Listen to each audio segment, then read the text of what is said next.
Gem International is a new diamond explorer in the richest diamond-producing country in Africa, located next to the fourth largest producing diamond mine in the world. International Spotlight is on an 1109-carat diamond recently discovered in Africa by a fellow Canadian junior with a proven operator and finance team. Gem International trades on the TSX Venture Exchange, symbol GI. Visit us at gemdiamondmining.com.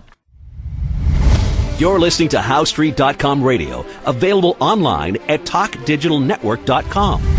Welcome to HowStreet.com radio, the online source for market opinions. Here is Jim Goddard. My guest is Mish Shedlock, editor of Mish's Global Economic Trend Analysis on MishTalk.com. Welcome back to the show, Mish. Pleasure to be back on. Is inflation going to rear its ugly head, and is the Fed going to try to do something about it? Good question. That's the threat. Yellen was discussing it today, saying that we have to wait and see. We're gonna do things as appropriate. But she also warned that they don't want to get behind the eight ball. You know, they kind of have this belief that if inflation takes off, they won't be doing it, and they won't be able to do anything about it. And actually, the easiest thing to do about it is just hike. Now, bear in mind, I'm not arguing here for no hikes. I'm just trying to put on my Fed hat and analyze the situation from their point of view.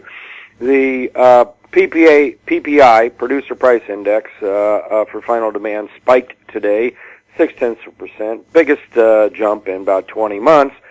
But food prices were benign, services were benign. The only thing that really jumped was products. So, but if you take a look, and I posted up a price of crude, and I said, okay, there was a big jump in the price of crude in the last couple of months of the year. I think that reflected in the producer price index for January.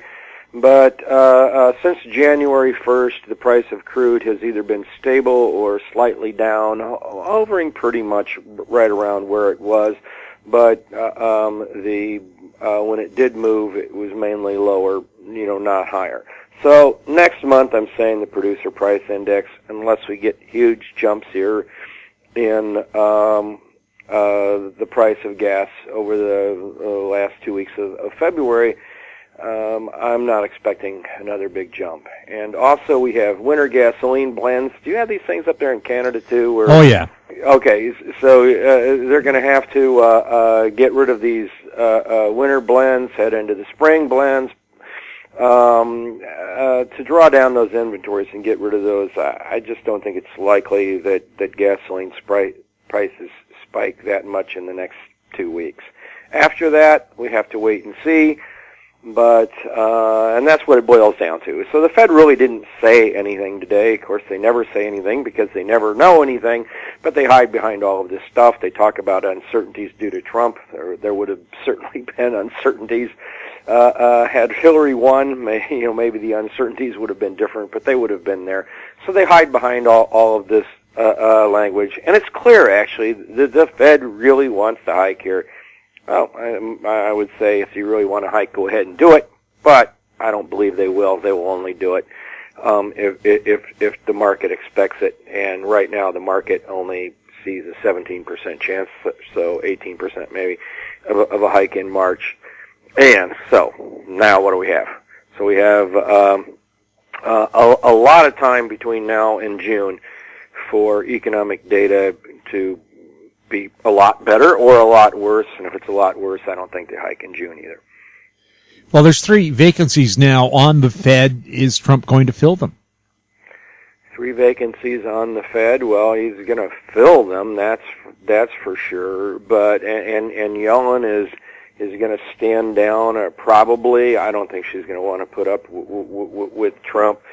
So it'll be interesting to see how he fills these vacancies, what he really wants. It's hard to tell often, despite his rhetoric, exactly what he's angling for. Well, there seems to be an interpreter for another interpreter about what he really said and what he really meant. Yes. That must be pretty hard for businesses to plan for the future when you don't know what's going to happen. Well, the biggest uncertainty, if I can use that word here, is what Trump's tax policy is going to be, and whether or not he really carries out, what he said. Is he really going to label China a currency manipulator? After taking the stance that everything was on the table, including a one China policy, China said, well, you know what? We're not going to talk to you about anything as long as that's your stance. And guess what? China reversed course. So,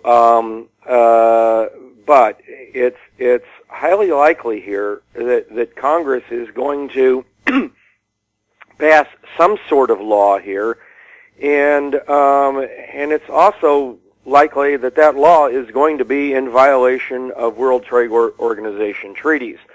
So that is the concern that businesses have, and of course, exporters are itching for this law because they're going to benefit, at least as the talk is going here right now, and importers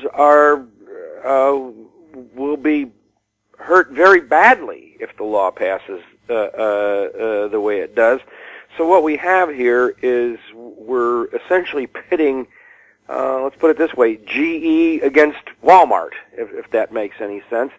So, there's winners and losers, but net, I think the U.S. loses if it does do this, and it's against World Trade Organization treaties, and I think countries would retaliate if they pass this as the way it's being discussed. That is the main uncertainty, in my opinion, and it deals with something that's actively being discussed, and Paul Ryan and the House actually want to do. Whether or not Trump will sign it, we don't know, but if they pass a bill, it's highly likely, I think, Trump will sign it. Trump said after his meeting with Prime Minister Trudeau he would like to tweak the North American trade agreement between Canada and the U.S., that he thought the trade between the two nations was pretty fair. 35 states have already told him, we're very dependent on Canadian trade. They provide the majority of jobs for us. You mess around with it too much, you'll kill millions of jobs on both sides of the border. The U.S. and Canada, I think we run a bigger trade deficit with Mexico, so, that's always the focus here, or has been the focus of Trump's complaints. Plus he wants this pipeline deal to go through. There's U.S.-Canadian lumber restrictions that Canada would probably like to have off. So, what might Canada give Trump in response for getting those down? But certainly the talk has been more cordial between Canada and Trump than Mexico and Trump. Well, also, too, ever since Trump was elected, a lot of business officials in the U.S. and Canada have been huddling together to make sure that their very favorable trade sharing back and forth doesn't get messed up. They did a study.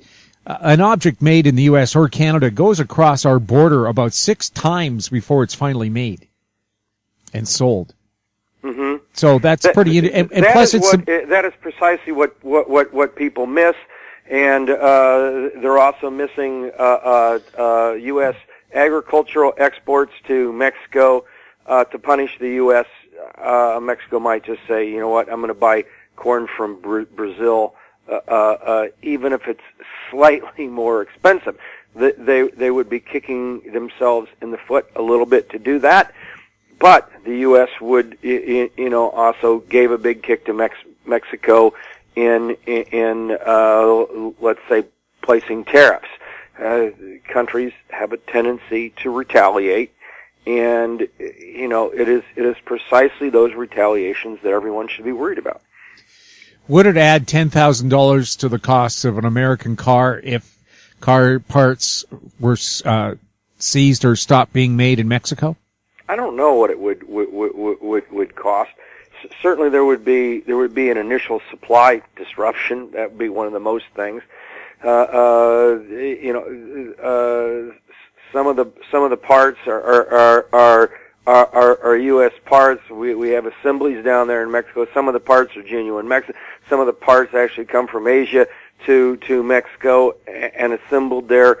One would have to look at all of these cross-border things. But if there's a sudden cog thrown into this, yeah, prices are most certainly going to go up. How much? I don't know. Will that cost U.S. consumers? Absolutely, it will. There's no way of avoiding that. Then, if Mexico retaliates, say on agricultural products, that's going to hurt farmers. Net, there's nothing gained in any of this, contrary to what Trump thinks. So, it's bad policy to go down this road, but that's the road we're on.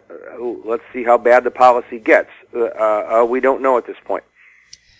Do you think it's unusual for so many protests to be held against a president who's hardly been in office for a few days?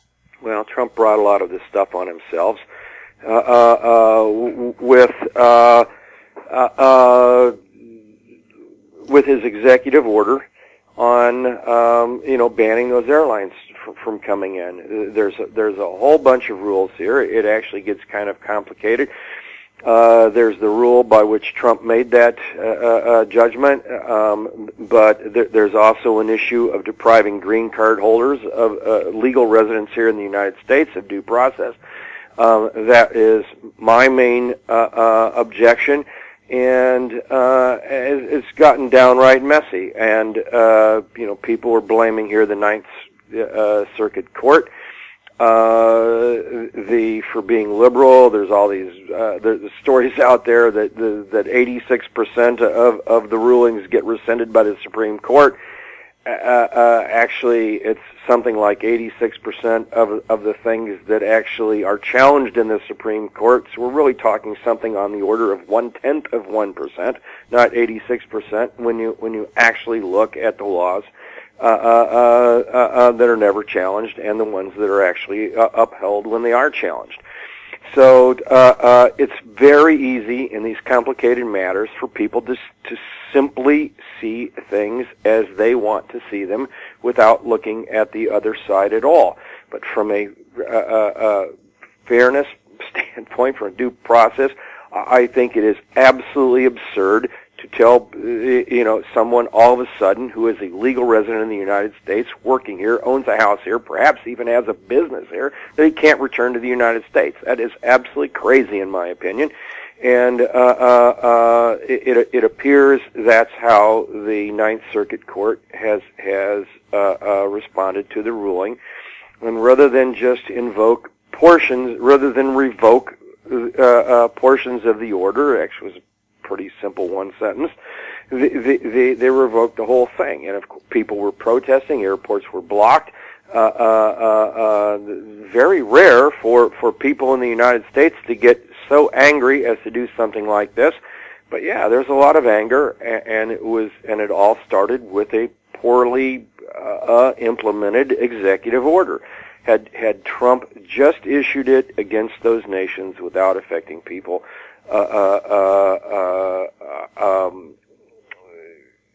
without affecting everyone in those 7 nations, then I don't know if the protests would have been as big. I don't know that they wouldn't, but there would certainly be less reason for people to be upset.